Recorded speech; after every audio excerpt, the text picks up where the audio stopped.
Sacred Space on West Limerick 102. So welcome back again to the second part of Sacred Space in West Limerick 102. My name is John Keeley.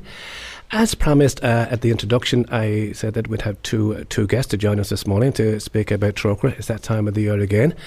And I'd like to welcome this morning, maybe the first time actually I've spoken with this person, Fintan Maher, who's the Head of Public Engagement and Outreach with Trócaire. Good morning to you, Fintan. Good morning, John. How are you? Good, and thanks a lot for joining us this morning. Thank you for having me on. Also got on the other end of the telephone somebody who is also involved, and will explain to us later on, with some work to do with Trocaire. Father Derek Leonard, good morning to you, Father. Good morning to you all. Good to be here. Father Derek, I just I did a little peek back through the archives, and we spoke with you back in, I think it was October 2013. You spoke to us about mission. That's right, yeah, about my experiences over in Peru. Over in Peru.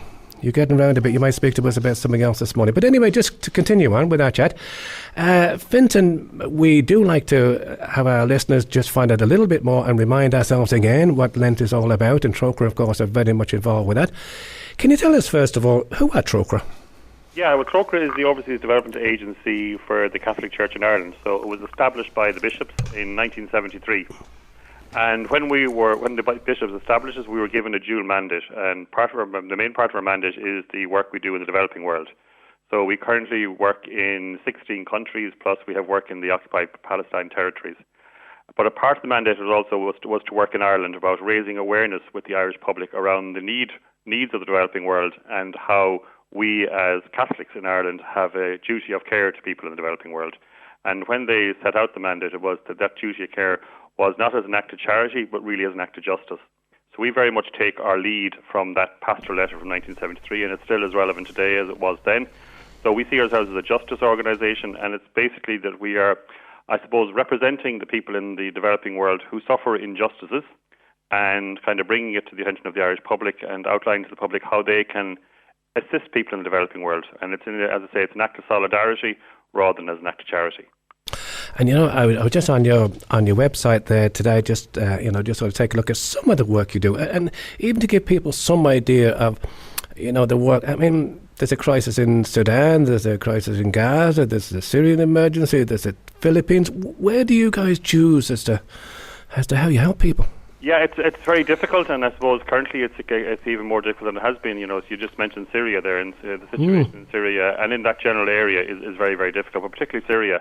It is the largest kind of humanitarian crisis I think that the world has seen in many, many years, and certainly in terms of people being displaced and people being kind of displaced within Syria, but also in terms of refugees fleeing into neighbouring countries. It's the largest kind of refugee crisis that we've seen certainly since the Second World War. There's nearly 12 million people directly affected either within Syria or fleeing the country. So we kind of take our lead from where the need is around the world. Now, obviously, we can't be everywhere. Yeah. So we work with, we're part of Caritas Network, which is the international network of development agencies, Catholic Church development agencies. So there will be agencies in nearly every country in the world that the Bishops' Conference in each country would establish. So we would work very closely with our sister agencies in identifying where the need is, but also where we can work. So in certain countries, Trócaire would be the lead partner of the agencies, and in other countries, other Caritas agencies would take the lead. So we would work with them. So, for example, in Syria, just to give you an example, we work with Caritas Syria because they're on the ground in Syria.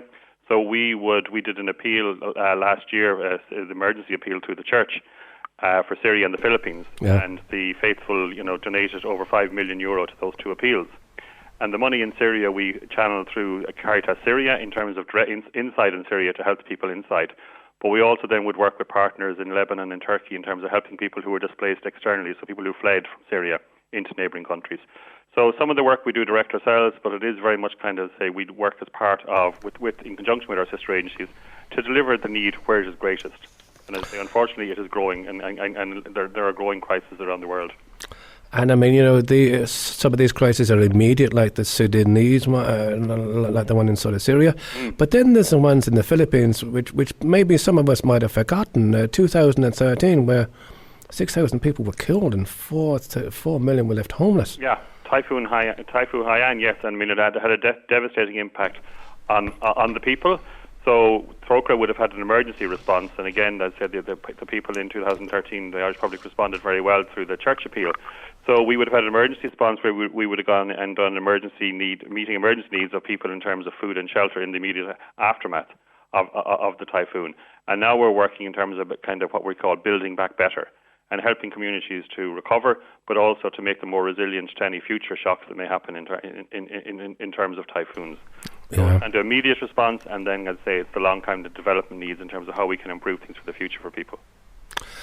And this year, just before I come on to this year's thing, I just want to mention something there about climate change, because that's playing a big factor in all these disasters to a certain extent. Is that right? It is. Well, certainly in terms of, and there's the evidence around climate change, is now kind of irrefutable in terms of, there was just a report again this week in terms of in Ireland, the fact that, the floods we've had and the storms we've had are now linked to kind of, the actions of humans in terms of, affecting the weather. But certainly in the developing world, and Trócaire has adopted climate justice as our advocacy thing for the next 3 years, because we see it as the major injustice now and the major impact in a lot of the crises we're dealing with. So as you say, the Philippines, and in more recent years, there's floods like this year. There's been floods in Malawi, and a lot of this is linked back to climate change. And from our point of view, there's climate change, and then there's the climate justice issue. And the justice issue for us in this is that people in the developing world are paying the price for climate change, and they're the ones who are contributing the least to it, because in most of certainly in the areas that we work, I was out in Ethiopia, where this year's Lenten campaign is focusing on the impacts of climate change on farmers in northern Ethiopia. And these people, they don't drive cars, they don't use electricity, they don't have large carbon emissions other than what they from their own open fires. Mm-hmm, yeah. But yet they are directly impacted by climate change. And as they say, and when you talk to them, they don't necessarily make the link themselves to climate change, but they see it as the rains aren't coming. Yeah. So they would have had a rainy season, and they would have been able to predict when to plant their crops, and they would, and even in the good times, these are people who wouldn't necessarily have food all year round, but now their crops are being decimated because the rains just don't come. So our work this year, the Trócaire campaign this year, Lenten campaign, is very much on climate change, and to say we are the Lenten community that we are focusing on, and they're representative of our work around the world, is the community in Sabaya in northern Ethiopia. Mm-hmm. And maybe at this stage it's a good point to bring in Father Derek, because Father Derek, were you in Ethiopia this year as well? I was, yeah. I was just there before the Christmas. I went over with a group of representatives from Ireland to see the projects of Trócaire in Ethiopia itself. And what sort of impression did you get there when you were out there? Some experience? It really kind of changed my perspective of Trócaire, because up to that point, like all people growing up in Ireland, we'd be familiar with Trócaire. We'd have received the Trócaire box in schools, and we would have supported it because we're Catholics. Yeah. But after seeing what's happening on the ground, it really kind of put a face on the work that's happening there. And one thing that struck me, like when we were in the capital, Addis Ababa, we went to visit a project run by the Brothers of Good Works, but supported by Trócaire, for people with HIV and with AIDS as well. And when we arrived, there was a big group of women and men, mostly women from the ages of 20 to 70, who were living with HIV and AIDS, who were welcomed us with smiles and happiness because they knew we were representing Trócaire. Mm-hmm. And we were brought to the house of this young woman. She was about 25, to visit her home. She lived with her parents. She just lives in the shack. And her story kind of really stayed with me, because we were told, and she explained to us, that when she was diagnosed with HIV, she thought her life was over. She just kind of went to bed. She refused to leave the house. She just wanted to die. And when her neighbours and friends heard about this, they kind of went to the project that was run supported by Trócaire. And two volunteers from the project went to this woman's house. They met her and spoke to her. They gave her the medicine she needed. They introduced her to a big group of people who are kind of living with HIV themselves. And they also helped her to kind of set up her own business so she'd be self-supportive. And after meeting this woman, she was kind of like, she had kind of hope for the future. Mm. And I remember leaving the house and hearing her story. And her father said to me when we were leaving, he said to me, "My daughter has been brought back to life." And it really kind of struck me, because I said, this is one person that has been kind of saved, one life that's been saved because of the work of Trócaire. One of many, many people there. And I can't really read the gospel story of Jesus raising Jairus from Jairus' daughter from the dead without thinking of this woman herself. Yeah. what I heard there when you were recounting that story, that personal touch was there. Oh, yes. And it was just to see what's happening on the ground itself, and just to see the people and the appreciation that gave us, because I knew we were representing not just Trócaire, but also the Irish people who've supported them. And another place we went to North Ethiopia to a diocese called Adigrat. And Adigrat, they brought us to a place, this valley area that used to be a desert. And the diocese on the ground, what they did was they built an irrigation system bringing water into this valley. What has happened is, because of this water being brought into this valley, these people don't have to rely on rainfall. They have their own kind of water every day that they use for cooking and for their crops and for their animals. And it helps 980 families living in this valley. Wow. And it really kind of struck me, because the population, the Catholic population of Ethiopia is 0.5%. But this Catholic diocese is bringing water to families who are Coptic Christians, who are Muslims, some who have no faith. It doesn't really matter what religion they are. They're in need, and they're willing to help them. And it was a real kind of transformation story as well. So it made me very proud to be part of Trócaire and the Catholic Church as well, to see the great work being done on the ground. And I'm sure, Fintan, people like Father Derek have been out there, every now and again, and they will recount the same sort of stories. Would that be right? No, exactly, and it's great to be able to bring people like Father Derek over to see the work of Trócaire, and then that they can bear witness when they come back in their own diocese. And it is right. I think I always think it's great that we tell our story, but I think it's more powerful from people who aren't necessarily directly involved in Trócaire, who can tell the story to people at parish level about the impact of the work we do. And as Derek says, we do our work in partnership. So we would partner with local communities, whether it be the local diocese or local community groups. And it's very much identifying with that community what their needs are and supporting them to meet their needs. So we very much take the view of, we're helping the people, we're not doing it for them. So it's helping. So for example, what Derek was talking about there in Adigrat, we're part of a kind of three-part-way partnership between Trócaire, the Adigrat group, like the diocese, and then the local government. And we work with them, so we would bring some of the funding for that, and then the local government would have brought in the pipework in order to do the irrigation in the village. And then the community themselves would have actually done the manual labour. So it's a team. It's very much a team effort, but it's the community helping themselves. And these people, particularly, and I was out in Ethiopia as well, and in this community, these are some of the hardest working farmers you'd see anywhere in the world. These people have reshaped mountains. They have terracing all over the mountains to catch any drop of rain that falls, and still they can't access water. And where we're helping is getting them access to underground water that's deeper than the wells that they could manually dig themselves. And that's where we come in. We have to access the water underground, and then they do the work, and they're able to then irrigate the land. And as Derek says, they can then feed themselves. They can, sell on the harvest in order to educate their children. So it really does change lives. So when people put the money in the Trócaire box, they may not think about the individual that's going, but when you go and see the actual impact this has in families, but also communities, and the whole community is affected. And it really does change people's lives. And the little girl, Ayla, who's on the front of this year's box, she's 13, and she's a bright, inquisitive, confident young girl. And she, in the village, they have said that the school isn't big enough, so the children get to go to school for half a day. So they either go in the morning or in the afternoon, just to accommodate all the children. No. And what I found really interesting is that these reminded me of Ireland some years ago, where parents saw education as a way out of poverty for their children and for the next generation. And that's the work that Trócaire is doing, is to enable the parents to grow crops so they can get their children educated, so they have a better future, and what they would see a brighter future. And I say, this little girl, she, when you talk to her, she's bright, she's, coming top for class, she wants to be a doctor when she grows up. Oh, lovely. And she'll do it, but, they just need some assistance to enable them to offset the impacts of climate change. And our campaign this year is, obviously, we want people to donate funds to us to enable the work to happen on the ground, but it's also about people taking actions within our lives to say, what can we do differently so that we're not contributing to climate change. And it's simple things. We're not asking people to change their lifestyles or to go back to the dark ages, but it's just being memory, not running the tap when you're brushing your teeth, and treating these resources as precious. Like as I said, the communities that we're working with, they're not contributing to the carbon footprint. For example, we've done research, and the average Irish person produces 88 times as much carbon as someone in the developing world.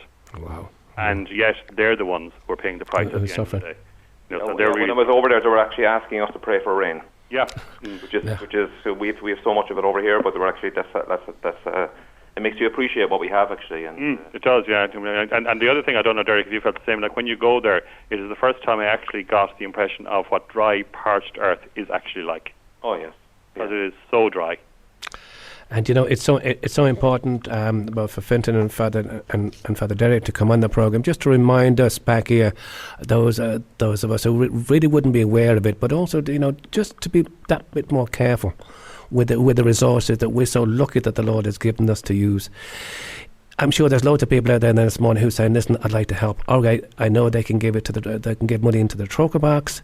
There's probably a website out there that maybe they can give money to. Yeah, there is. If they haven't already got a Trócaire box, they can obviously get one through the local parish, or the local schools, or if they can go on, if they want to donate or they want to get it, they can go on to trocaire.org, which is our website, or the phone number for if they want to make a donation, or if they want to get a Trócaire box, it's 1850 408 408. And this year, people may not be aware, but the Trócaire box has gone kind of virtual. So we have launched a Trócaire box app. So for those people who are up to date with their technology and have iPhones, etc., they can download a Trócaire box app. And what it enables them to do, it enables them to personalise their own Trócaire box on their phone. They can make their own donations into the box, which comes directly to Trócaire, or they can share their box with their friends and ask their friends to donate to their box. So, guys, there's no excuse. So there's no excuse. You can do it with the comfort of sitting at home while you're listening to the radio. You don't have to go out. You can just download the app, and it's available on the app stores for both the iPhone and for other phones. And there's one other way of just raising a few funds, just to finish off here now, and I picked it up on your website again, but I didn't realise there was over €500,000 raised in the last few years through trad sessions. Tell us know about that. Yeah, the Trad for Trócaire, we launched it about 5 years ago, and we do it in association with Cultus. And it's basically people having trad sessions around the country. Now, the trad has historically been, we've always done it in the month of September. And the idea is that local Cultus groups or any groups can come together and hold a trad session, and people who are attending the session make a donation to Trócaire. But this year we felt that we thought we'd kind of, I suppose, look at seeing if we could do something around Patrick's Day and celebrating all things Irish. So we have a number of sessions happening in Ireland again during Patrick's Day, but we also, the diaspora have got on board. So we have sessions happening with some of our country directors in our country, so Malawi and Zimbabwe are organising trad sessions in association with the embassies. But there's also sessions happening in the States and in France, I know, this year. So it's a great way of kind of celebrating our Irish culture and, enjoying some Irish music, and at the same time help people in the developing world by making a donation to Trócaire. That's good. Thank you very much. Father Derek, just before we go, any last little thought you'd like to leave us with? I would just, I suppose, when we're talking about Melissa on the Trócaire box and what Fintan was saying about education there, one of the questions we asked her when we met her in her home was, did she have any message for the children her own age back home? And she just said, stay in school and study hard. And it really, really struck me that this girl had big hopes for the future, but her hopes will come true because of the support of Trócaire and of the people back home. And not just her, but many people as well. Father Derek, thanks. And sort of Fintan? Just before we go, can I just say, in terms of just picking up on Derek's note there, I mean, it is our work we're able to do because of the support of the Irish public, and I just want to thank the people of Limerick for their ongoing support. Last year they donated over €205,000 to our Lenten appeal. And, without that ongoing support from the Irish public, even through the times of crisis we've had here in Ireland, that enables us to do the work, and we very much do the work on behalf of the Irish public. So I just want to acknowledge that and thank them for their support in the past. Fintan and Father Derek, thank you so much for coming on. Thank you for all the work you're doing, Fintan, and hopefully those of us who are out there who can't be out in the field might put our hands a little bit deeper in the pocket and remember those people. I like that one, Father Derek, at the end, the idea for school children, stay in school as long as you can, work as hard as you can, appreciate the gift you've got of education. Thank you both for coming on this morning and sharing that good news, and hopefully people will put their hands in the pocket a little bit more. And I'll go out with a bit of music that I like playing at this particular stage, especially after an interview like this. It's by Marty Hogan, and it's entitled, Who Will Speak if you don't. So let's hear this. Let's hear this. Speak for the poor and the broken. Who will speak for the peoples oppressed? Who will speak so their voice will be heard? Oh, who will speak if you don't? Who will speak if you don't? Who will speak if you don't? Who will speak so their voice will be heard? Oh, who will speak if you don't?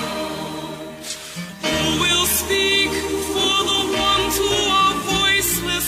Speak the truth in the places of power. Who will speak so their voice will be heard? Oh, who will speak if you don't? Who will speak if you don't? Who will speak if you don't? Who will speak so their voice will be heard? Oh, who will speak if you don't? Who will speak for the children of violence? Who will speak for the women abused? Who will speak so their voice will be heard? Oh, who will speak if you don't? Who will speak if you don't? Who will speak if you don't? Who will speak so their voice will be heard? Oh, who will speak if you don't? Who will speak for the shunned and the outcast? Who will speak for old people with AIDS? Who will speak so their voice will be heard? Oh, who will speak if you don't? Who will speak if you don't? Who will speak if you don't? Who will speak so their voice will be Sacred Space on West Limerick 102.